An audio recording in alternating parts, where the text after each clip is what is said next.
Hello student, welcome to ZR classes 4.0।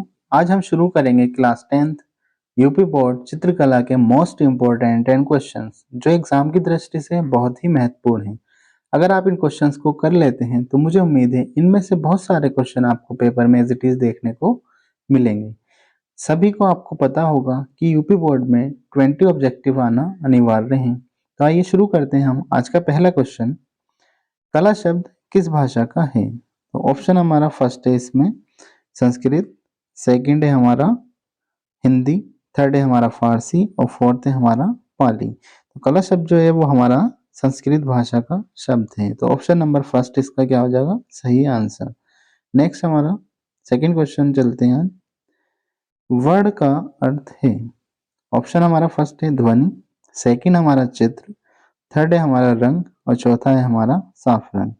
तो वर्ण का जो अर्थ है हमारा चित्रकला में जो होता है वो हमारा क्या होता है? रंग से। ठीक है, तो इसका ऑप्शन नंबर हमारा क्या हो जाएगा? थर्ड क्या हो जाएगा इसका राइट आंसर। नेक्स्ट क्वेश्चन, निम्न में से कौन सी लयात्मक रेखा है? ऑप्शन फर्स्ट है हमारा सरल रेखा, सेकंड है हमारा ऊर्ध्व रेखा और थर्ड है हमारा वक्र रेखा और फोर्थ है हमारा क्षैतिज रेखा। तो लयात्मक रेखा कौन सी होगी हमारी इसमें से? ऑप्शन नंबर थर्ड हो जाएगा इसका। ठीक है, लयात्मक रेखा को ही हम क्या बोलते हैं? वक्र रेखा बोलते हैं। आइए समझ लेते हैं लयात्मक रेखा या वक्र रेखा क्या होती है। ठीक है वे रेखा जो एक बिंदु से, यानी कि एक बिंदु हमारा ए है, ठीक, और एक क्या है हमारा बी। ठीक है, वे रेखा जो एक बिंदु से दूसरे बिंदु तक जाने में, ठीक है, दिशा बदलती रहती है। यानी कि एक बिंदु से यहाँ से जाने में और यहाँ तक जाने में क्या होगी? हमेशा दिशा बदलती रहेगी। वो हमारी क्या कहलाती है? वक्र रेखा कहलाती है। ठीक है, इसको ही हम लयात्मक रेखा बोलते हैं। ठीक है, यानी कि एक बिंदु से दूसरे बिंदु तक जाने में अपने क्या करेगी? मार्ग यानी कि दिशा बदलती रहेगी। वो हमारी क्या कहलाती है? वक्र रेखा। ठीक है, नेक्स्ट हमारी क्या है? सरल रेखा। सरल रेखा क्या होती है हमारी? वे रेखा जो एक बिंदु से, यानी कि बिंदु ए हम मान लो, सपोज कर लो, और दूसरे क्या मान लो हम बी, यानी कि एक बिंदु से दूसरे बिंदु तक जाने में, यानी बिना दिशा बदले सीधी चले जाना। ठीक है, यानी कि वे रेखा जो बिना दिशा बदले चली जाती है वो क्या कहलाती है? हमारी सरल रेखा कहलाती है। ठीक है, यानी कि एक बिंदु से दूसरे बिंदु तक जाने में वह रेखा जो अपनी दिशा नहीं बदलती है वो सरल रेखा, जो अपनी दिशा निरंतर बदलती रहती है वो हमारी क्या कहलाती है? वक्र रेखा। ठीक है, नेक्स्ट हमारा आता है क्षैतिज रेखा। क्षैतिज रेखा क्या होती है हमारी? पृथ्वी के तल के समांतर, यानी कि पृथ्वी तल इसके समांतर खींची गई रेखा हमारी क्या कहलाती है? क्षैतिज रेखा। ठीक है, और हमारी बची क्या? ऊर्ध्व रेखा। ऊर्ध्व रेखा क्या होगी? पृथ्वी के लंबवत, ये पृथ्वी तल है, इसके लंबवत लंबवत जो खींची गई रेखा हो उसे क्या बोलेंगे हम? ऊर्ध्व रेखा। ठीक है, ये क्या कहलाएगी? ऊर्ध्व। ये क्या कहलाएगी? हमारी क्षैतिज रेखा। ठीक है, यानी कि पृथ्वी तल के समांतर खींची गई रेखा क्षैतिज रेखा और इसके लंबवत खींची गई रेखा यानी कि 90 डिग्री का जो कोण बनाएगी वो क्या कहलाएगी? हमारी ऊर्ध्व रेखा। ठीक है, एक बिंदु से दूसरे बिंदु तक जाने में खींची गई रेखा हमारी सरल रेखा, यानी कि जो अपनी दिशा परिवर्तित नहीं करती है और जो अपनी क्या होगी? निरंतर अपनी दिशा को चेंज करती रहती है वो क्या कहलाती है? वक्र रेखा। ठीक है, चलिए चलते हैं नेक्स्ट क्वेश्चन पे। नेक्स्ट क्वेश्चन है हमारा 4, औस्तवाल चक्र में कितने रंग होते हैं? फर्स्ट ऑप्शन है हमारा 8, सेकंड है हमारा 7, थर्ड है हमारा 6, फोर्थ है हमारा 5। ठीक है, तो औस्तवाल चक्र में कितने रंग होते हैं हमारे? औस्तवाल चक्र में जो होते हैं वो 8 रंग होते हैं। एक और क्वेश्चन इंपॉर्टेंट आता है इसमें, इस बार भी पूछा गया था कि औस्तवाल्ड जो चक्र होता है, औस्तवाल्ड चक्र वो किससे संबंधित होता है? तो औस्तवाल्ड चक्र किससे संबंधित होता है हमारा? इसमें ही ऑप्शन है रंगों से संबंधित होता है। अगर क्वेश्चन पूछे औस्तवाल चक्र किससे संबंधित होता है, वो हमारा रंगों से। हमें पता है ऑस्टवाल्ड, इसे किसने? ऑस्टवाल्ड ने प्रतिपादित किया गया था। ऑस्टवाल्ड रंग कितने होते हैं हमारे? 8 रंग। ठीक है, अगर पूछे रंग कितने होते हैं इसमें 8, किससे संबंधित होता है? तो हमारा रंगों से संबंधित होता है। ठीक है, इन 8 रंगों से जो चक्र बनता है, ठीक है, इन 8 रंगों से जो चक्र बनेगा, ठीक है, वही क्या कहलाता है? हमारा ऑस्टवाल्ड चक्र कहलाता है। ठीक है, चलिए थोड़ा समझ लेते हैं ऑस्टवाल्ड चक्र को। तो इसका ऑप्शन नंबर क्या हो जाएगा हमारा? फर्स्ट, ऑस्टवाल्ड में कितने रंग होते हैं? 8। ठीक है, अब हमारा इसमें क्या है? ऑस्टवाल्ड चक्र कितने अभी मैंने बताया था 8 रंग होते हैं इसमें। बैंगनी, नीला, आसमानी, हरा, धानी, पीला, नारंगी और लाल। इसके 8 रंग होते हैं। ये भी ध्यान रखना ओस्टवाल्ड चक्र में जो हमेशा सामने वाला रंग होगा, ठीक है, वो क्या होता है एक दूसरे के विरोधी, यानी कि सामने क्या होंगे एक दूसरे के क्या होते हैं विरोधी। जैसे बैंगनी का पेपर में पूछ लेता है कि बैंगनी का विरोधी कौन सा रंग है, बैंगनी का कौन सा होगा हमारा धानी, लाल का विरोधी क्या होगा हरा, यानी कि सामने वाले क्या होते हैं विरोधी, नारंगी का आसमानी और नीले का क्या हो जाएगा हमारा पीला, ठीक है, ये क्या होते हैं हमारे विरोधी रंग। इसी को अपडेट करके कुछ वैज्ञानिक्स ने भी क्या किया था, अपना संशोधित किए गए यानी कि रंग चक्र को क्या किया, संशोधित किया और अपने अनुसार उन्होंने रंग दिए। वैज्ञानिक चक्र के अनुसार कितने रंग होते हैं हमारे 6 रंग, ठीक है। अगर ओस्टवाल्ड के अनुसार पूछे तो 8 रंग, वैज्ञानिक के अनुसार पूछे तो 6। इसमें कौन-कौन से होते हैं लाल, नारंगी, पीला, हरा, नीला, बैंगनी, ठीक है। इसमें भी क्या होते हैं सामने वाले क्या होते हैं विरोधी, लाल का विरोधी हरा, बैंगनी का पीला, नारंगी का नीला, ठीक है। क्वेश्चन में पूछे ओस्टवाल्ड रंग चक्र में कितने का रंग होते हैं 8 कलर, ठीक है। अगर वैज्ञानिक रंग चक्र में पूछे तो कितने होते हैं हमारे 6, ठीक है। ओके नेक्स्ट क्वेश्चन है क्वेश्चन नंबर 5, हरा रंग नेत्रों पर क्या प्रभाव डालता है। ऑप्शन फर्स्ट है हमारा सामान्य, सेकंड है हमारा ठंडा, थर्ड है हमारा गर्म और फोर्थ है हमारा कोई नहीं या कुछ नहीं। तो सभी को पता होगा हरा रंग जो क्या करता है हमारा आंखों को ठंडक प्रदान करता है, ठीक है। तो क्या प्रभाव डालेगा ठंडा, ठीक है। तो ऑप्शन नंबर सेकंड क्या हो जाएगा इसका राइट आंसर। नेक्स्ट क्वेश्चन, इंद्रधनुष में कितने रंग होते हैं, ठीक है। आप सभी को पता होगा इंद्रधनुष में कितने रंग होते हैं, ऑप्शन देख लो, फर्स्ट है 7, सेकंड है 8, थर्ड है 9 हमारा और फोर्थ है 10। तो इंद्रधनुष में टोटल रंग कितने होते हैं हमारे 7। इंद्रधनुष में 7 रंग होते हैं, ये शुरू से ही आपको पता होगा। अब ये बताइए कि इंद्रधनुष बनता कब है, ये तो सभी को पता होगा। कब दिखाई देता है हमें, वर्षा के टाइम क्या होता है इंद्रधनुष हमेशा दिखाई देता है, ठीक है। कैसे बनता है हमें पता है, सूर्य का प्रकाश जो होता है, जो सूर्य का प्रकाश होगा वो क्या होता है सफेद कलर का, सफेद ही तो दिखता है हमें, ठीक है, सफेद दिखाई देता है। जब सूर्य की रोशनी क्या करती है, अब हमें पता है बारिश की बूंदें होती हैं छोटी-छोटी, ठीक है। जब ये सूर्य की रोशनी इन बूंदों पर पड़ती है, ठीक है, बारिश की बूंदों से टकराती है तो प्रकाश जो होता है कुछ भाग क्या हो जाता है इसका परावर्तित हो जाता है, ठीक है। जिसके कारण क्या होता है इंद्रधनुष जो होता है हमारा बन जाता है, यानी कि क्या सूर्य की जो किरणें होती है वो इसकी बारिश की बूंदों पर पड़ के क्या होती है इसका प्रकाश का कुछ रंग क्या होता है अपवर्तित, जिस कारण हमें क्या होता है इंद्रधनुष दिखाई देता है, ठीक है। कभी देखा है आपने रात में कभी इंद्रधनुष दिखाई देता है? नहीं देता। क्यों नहीं देता? क्योंकि रात में क्या होता है सूर्य नहीं होता। सूर्य होता है रात में नहीं होता। तो इंद्रधनुष बनने के लिए हमें क्या होगा पानी की बूंदों के ऊपर प्रकाश पड़ना चाहिए, यानी कि पानी की जो बूंदें होती हैं जब तक उस पर प्रकाश नहीं पड़ेगा इंद्रधनुष नहीं दिखेगा। यही कारण है कि रात में हमें इंद्रधनुष नहीं दिखता है, ठीक है। आई होप क्लियर हो गया होगा इंद्रधनुष। अब हमें पता है कितने रंग होते हैं, 7 रंग होते हैं। फर्स्ट हमारा हमें याद भी करा होगा पहले भी, कि इंद्रधनुष साइंस में भी पढ़ रखा होगा।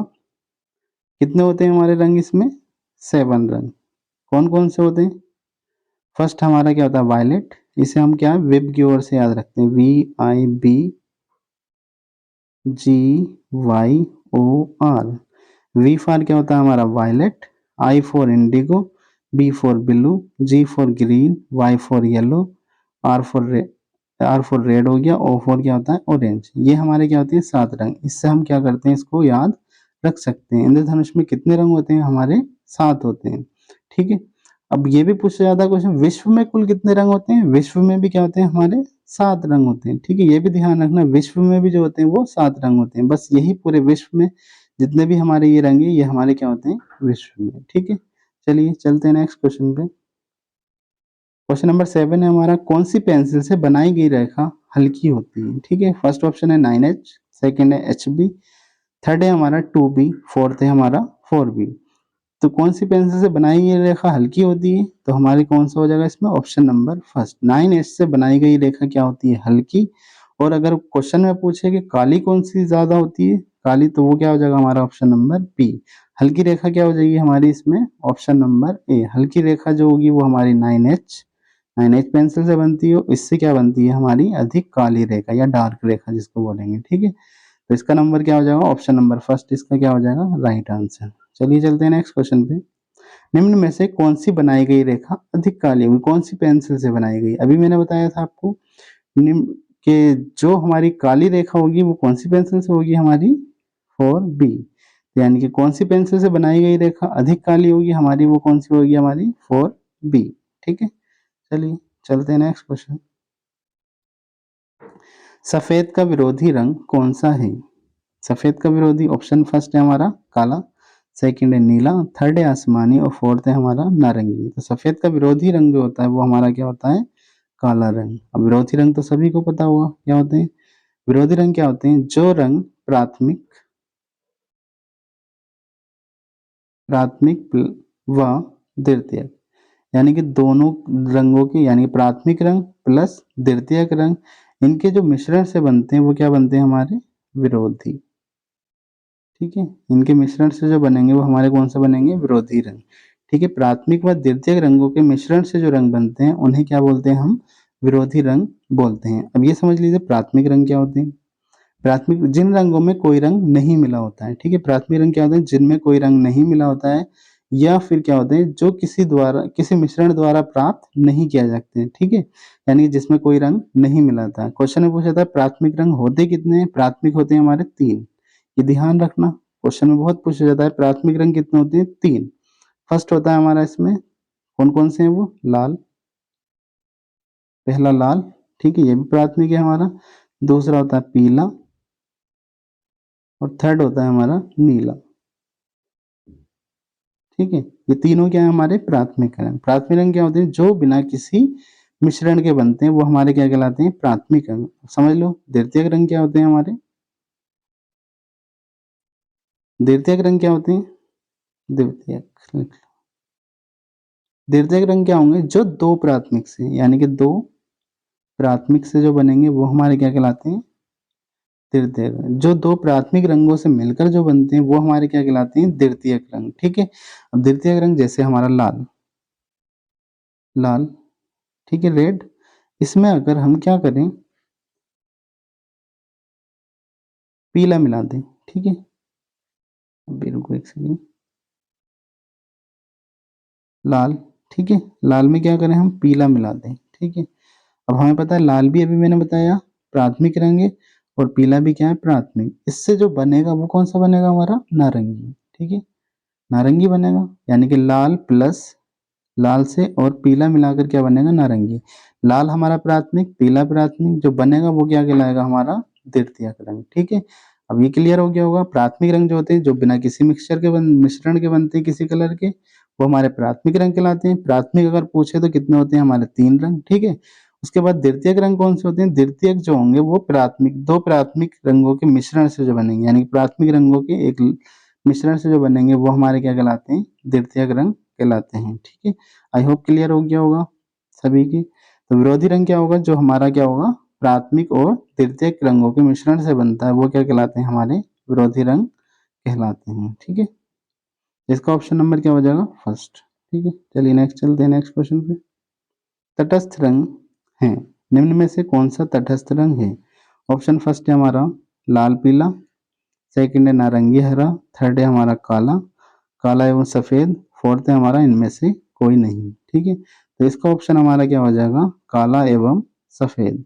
काला एवं सफेद क्या हो जाएगा हमारा इसका राइट आंसर। ठीक है, तो काला और सफेद जो होता है हमारा क्या कहलाता है? तटस्थ रंग बोलते हैं। ठीक है, तटस्थ रंग को हम उदासीन रंग भी बोलते हैं। ठीक है, आइए समझ लेते हैं तटस्थ रंग का थोड़ा सा।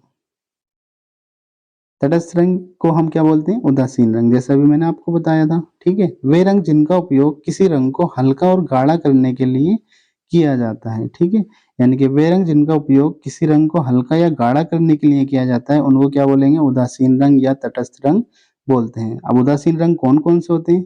फर्स्ट हमारा काला रंग, सेकंड क्या होता है?